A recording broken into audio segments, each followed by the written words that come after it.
नमस्कार और स्वागत है आपके अपने channel relaxing worlds sleep stories में। यहाँ हम लाते हैं खास आपके लिए ऐसी कहानियां जो आपके मन को शांत करें, तनाव को दूर करें और आपको एक गहरी सुकून भरी नींद की ओर ले जाए। हर कहानी को इस तरह से रचा गया है कि वह आपको कल्पना की एक सुंदर दुनिया में ले जाकर सुकून और राहत का अनुभव कराए। चाहे आप दिन भर की थकान मिटाना चाहें या सिर्फ चैन की नींद पाना चाहें, हमारा चैनल आपके लिए है। तो चलिए सुनते हैं एक और प्यारी नींद से भरी कहानी। हिमालय की बर्फ से ढकी चोटियों के बीच स्थित था कैलाश पर्वत, एक ऐसा स्थान जहां सन्नाटा भी ध्यान करता था। यहाँ समय रुक जाता था और सांसें खुद को भूल जाती थी। इसी अलौकिक स्थान पर विराजमान थे भगवान शंकर, जिन्हें लोग महादेव, नीलकंठ, त्रिपुरारी और भोलेनाथ के नामों से जानते हैं। महादेव का स्वरूप अद्भुत था। जटाओं में गंगा विराजमान थी, कंठ में विष, शरीर पर बाघ की खाल और माथे पर त्रिनेत्र। उनका वाहन नंदी पास ही बैठा था, जैसे हर समय अपने प्रभु की आज्ञा के लिए तत्पर हो। एक दिन कैलाश की शांति में एक हलचल हुई। देवी पार्वती, महादेव की अर्धांगिनी, ध्यान से उठी और बोले, स्वामी, मुझे कुछ अजीब सा अनुभव हो रहा है, जैसे कोई अनहोनी घटित होने वाली हो। महादेव ने शांत स्वर में कहा, देवी, प्रकृति की हलचल संकेत होती है। कुछ समय पश्चात हमें इसका कारण भी ज्ञात होगा। उसी समय ब्रह्मा और विष्णु कैलाश आए। उनके मुख पर चिंता की रेखाएं थीं। ब्रह्मा बोले, भोलेनाथ, धरती पर फिर से अधर्म फैलने लगा है। राक्षसों ने तप से शक्ति प्राप्त की है और अब वे देवताओं को भी चुनौती दे रहे हैं। विष्णु ने आगे कहा, अभी अभी तारकासुर नामक राक्षस ने एक भयंकर यज्ञ किया है और वरदान प्राप्त किया है कि उसे केवल आपका संतान ही मार सकता है। महादेव ने आंखें बंद कर लीं। ये समय था उनके तप और शांति से बाहर आने का। पार्वती समझ गई कि यह केवल एक युद्ध नहीं है, ये सृष्टि के संतुलन की परीक्षा है। तारकासुर नामक राक्षस एक महान तपस्वी था। उसने ब्रह्मा जी की कठोर तपस्या कर वरदान प्राप्त किया था कि उसे केवल महादेव का पुत्र ही मार सकेगा। ये वरदान पाकर वह अहंकारी हो गया और तीनों लोकों में आतंक फैलाने लगा। देवता, ऋषि मुनि और साधक सभी त्रस्त हो गए। परंतु समस्या ये थी कि भगवान शिव उस समय समाधि में लीन थे। सती के वियोग के बाद वे संसार से विरक्त हो चुके थे और उन्होंने किसी भी वर्ल्डली भौतिक संबंध से स्वयं को दूर कर लिया था। ऐसे में उनका पुत्र होना असंभव सा प्रतीत हो रहा था। देवताओं ने एक उपाय सोचा। उन्होंने पार्वती जी से आग्रह किया कि वे शिव की तपस्या करें और उन्हें पुनः गृहस्थ जीवन की ओर प्रेरित करें। पार्वती ने कठोर तपस्या प्रारंभ की, जप, तप, ब्रह्मचर्य, उपवास, वह सब किया जो संभव था। वर्षों की तपस्या के बाद अंततः भोलेनाथ ने अपनी समाधि खोली और पार्वती को स्वीकार किया। शिव और पार्वती के मिलन से उत्पन्न ऊर्जा इतनी प्रचंड थी कि उसे धरती सहन नहीं कर सकती थी। यह ऊर्जा अग्निदेव को सौंपी गई। अग्नि इस तेज को लेकर वन में चले गए और उसे सरोवर में विसर्जित कर दिया। वहीं पर यह ऊर्जा एक शिशु के रूप में प्रकट हुई, एक बालक, जिसकी 6 भुजाएं थीं और मुख भी 6 थे। ये थे शतमुख अर्थात कार्तिकेय, जिन्हें स्कंद, मुरुगन, शक्ति कुमार और कुमारस्वामी भी कहा जाता है। 6 कृतिकाओं प्लेयर्स नक्षत्र की देवी ने इस बालक का पालन पोषण किया। इसी कारण उन्हें कृतिकेय भी कहा जाता है। शिव ने जब देखा कि ब्रह्मांड में एक दिव्य योद्धा उत्पन्न हो गया है, तो उन्होंने घोषणा की, यह मेरा पुत्र है, युद्ध का देवता। यही तारकासुर का अंत करेगा।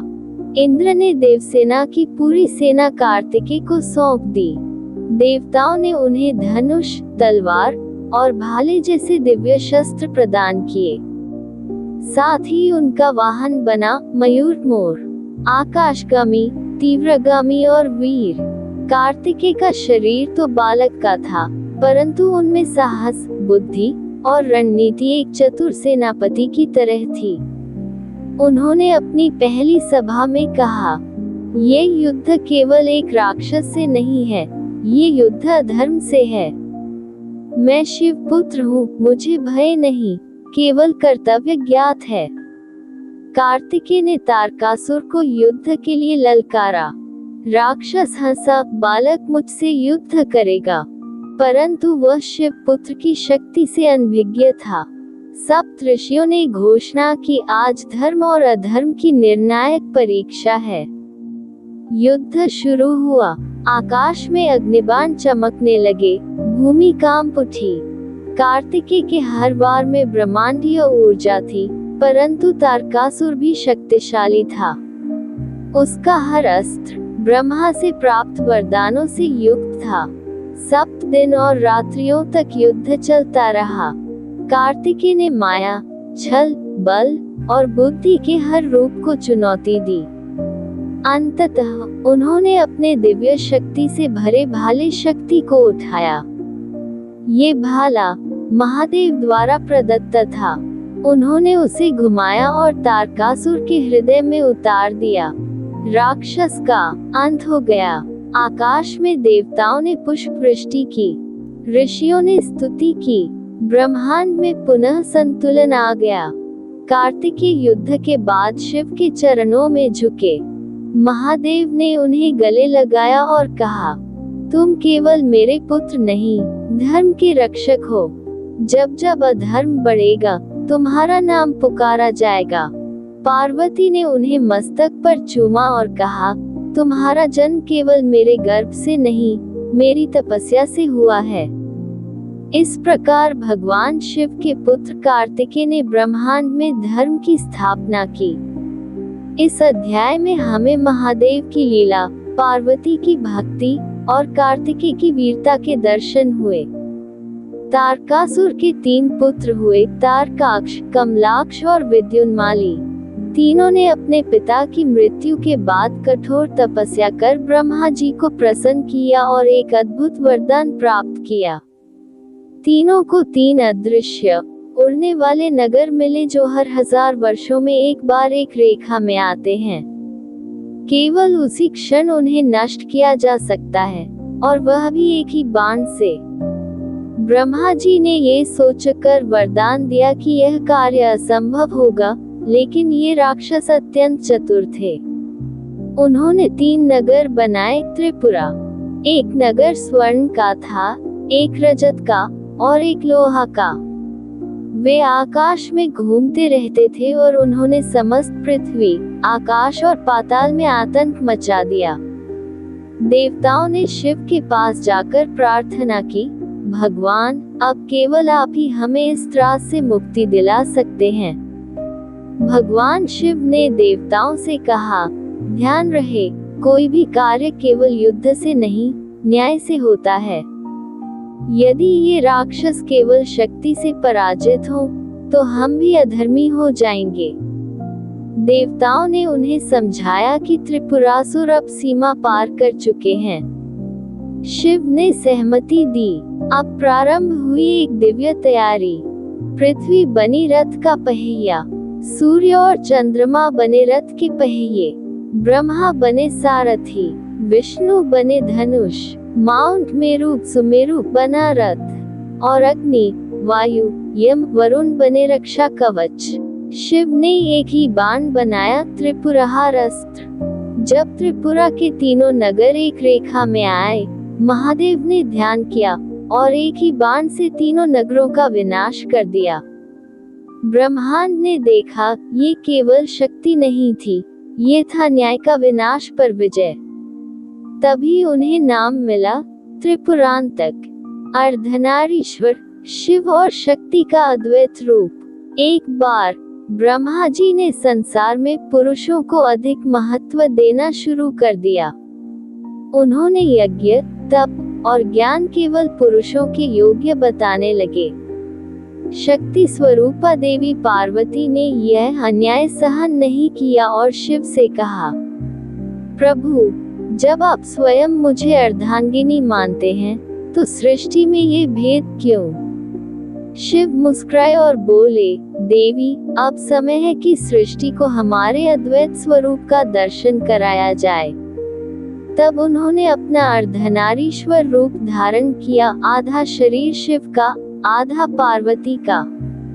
संपूर्ण ब्रह्मांड ये रूप देखकर चकित रह गया।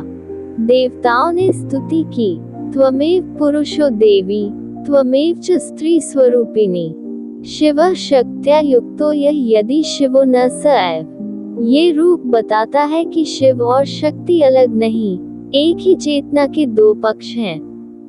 न पुरुष सर्वोपरि, न स्त्री, केवल संतुलन सर्वोपरि है।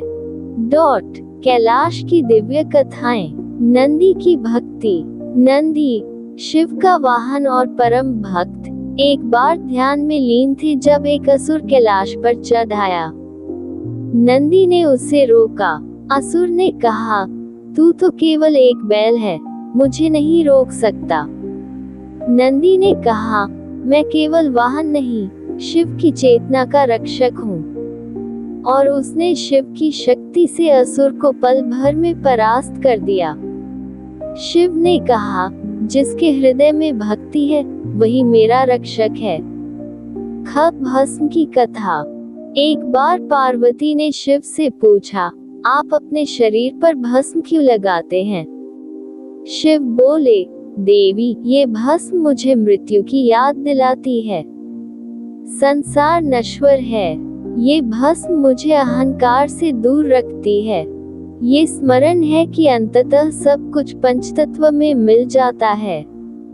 पार्वती मुस्कुराई, यही तो शिव हैं, सृष्टि के स्वामी, फिर भी इतने सरल। इस भाग में महादेव के न्यायिक, आध्यात्मिक और संतुलित रूपों के दर्शन हुए।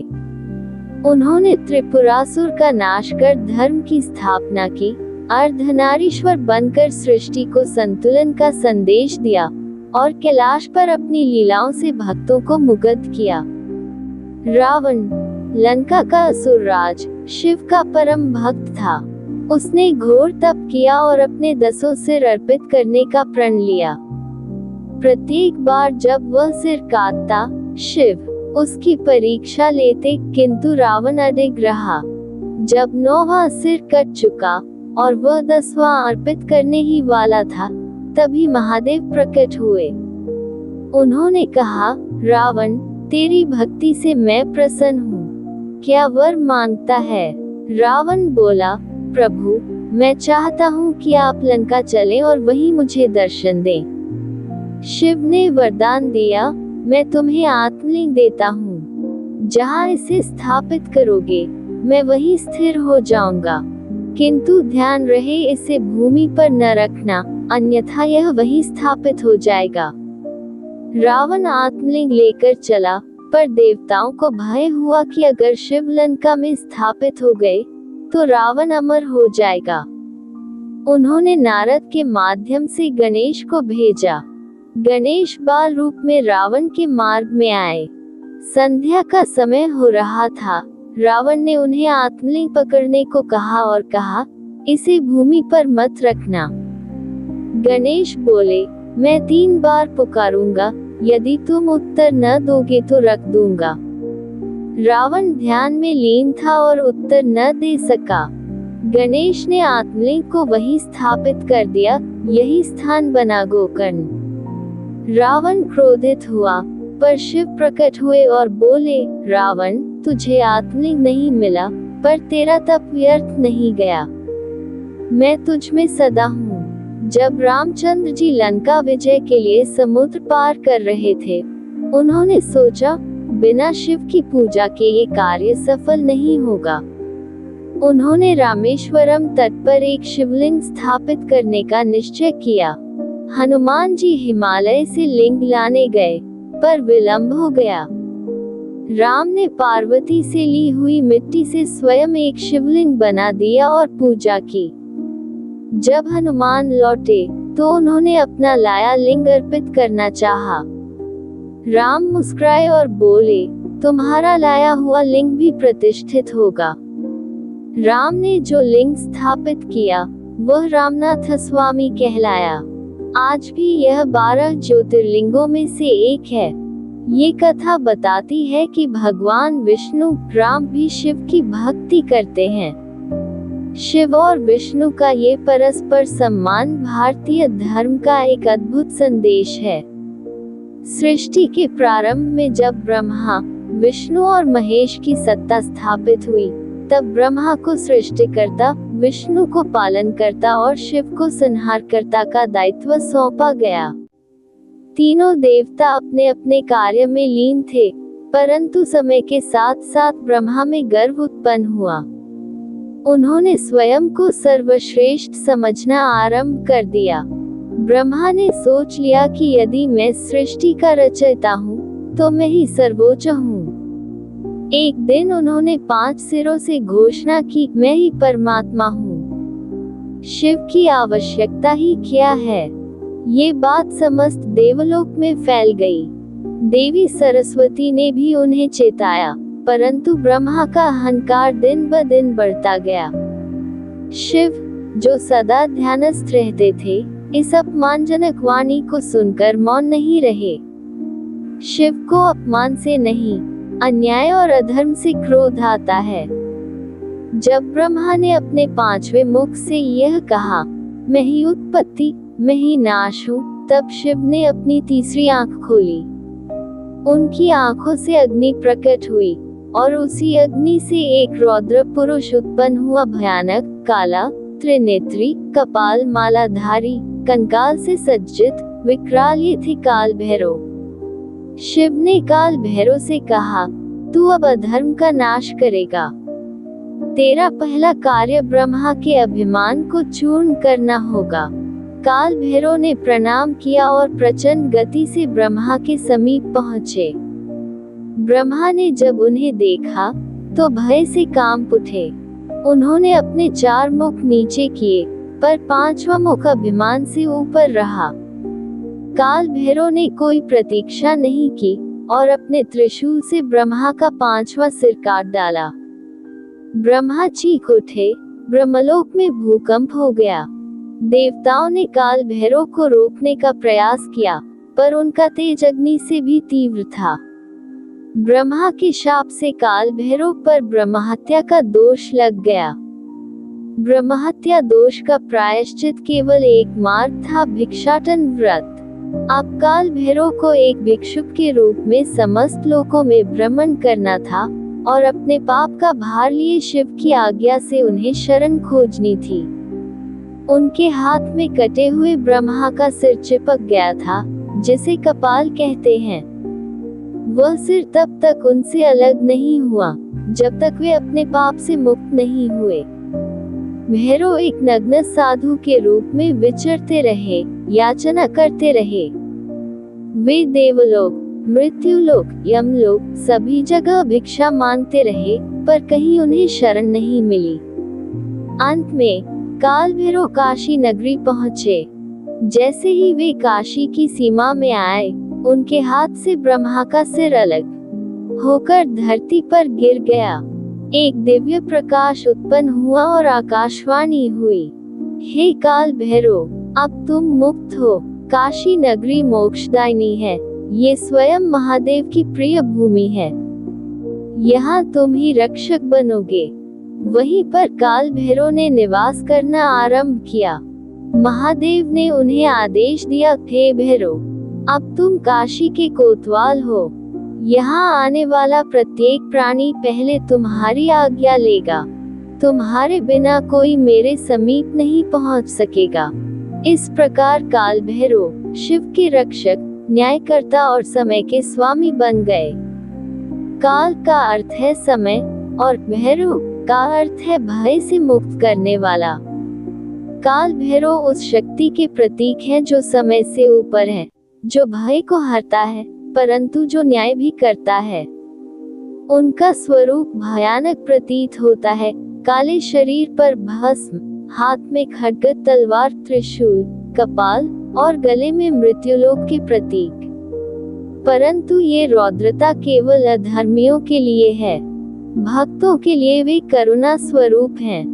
काल भैरव के 8 रूप हैं जिन्हें अष्टभैरव कहा जाता है। असितांग भैरव, रूढ़ भैरव, चंड भैरव, क्रोध भैरव, उन्मत्त भैरव, कपाली भैरव, भीषण भैरव, संहार भैरव। इनके साथ माता की 8 रूपों को भी पूजा जाता है जिन्हें अष्टमातृका कहा जाता है। ये सभी शक्ति के रक्षक रूप हैं और तंत्र साधना में विशेष स्थान रखते हैं। भैरव के प्राकट्य की स्मृति में भैरवाष्टमी पर्व मनाया जाता है। यह मार्गशीर्ष माह में कृष्ण पक्ष की अष्टमी तिथि को आता है। इस दिन भक्त उपवास रखते हैं, काल भैरव के मंदिरों में दीपक जलाते हैं और विशेष पूजा करते हैं। कहते हैं कि इस दिन काल भैरव की सच्ची आराधना से भय, मृत्यु, संकट, कर्ज और न्याय संबंधी समस्याओं का नाश होता है। तंत्र शास्त्र में काल भैरव का विशेष महत्व है। वे 8 दिशाओं के रक्षक माने जाते हैं। उन्हें तंत्र का द्वारपाल कहा गया है। तांत्रिक कहते हैं, शिव तक पहुंचना है तो पहले भैरव को प्रसन्न करो। उनकी उपासना रात्रि में विशेष मंत्रों के माध्यम से की जाती है। मंत्र: ओम काल भैरवाय नमः, ओम भैरवाय नमः, काल भैरवाय स्वाहा। काल भैरव की कथा केवल एक धार्मिक कहानी नहीं है, यह एक आंतरिक प्रतीक भी है। ब्रह्मा का 5वां मुख इक्वल्स अहंकार, काल भैरव इक्वल्स आत्म चेतना जो उस अहंकार को नष्ट करती है। भिक्षाटन इक्वल्स आत्मा का पथ जो पाप और दोषों से मुक्त होने के लिए संसार में भटकती है। काशी इक्वल्स आत्मा का मोक्ष स्थान जहां अंततः शांति मिलती है।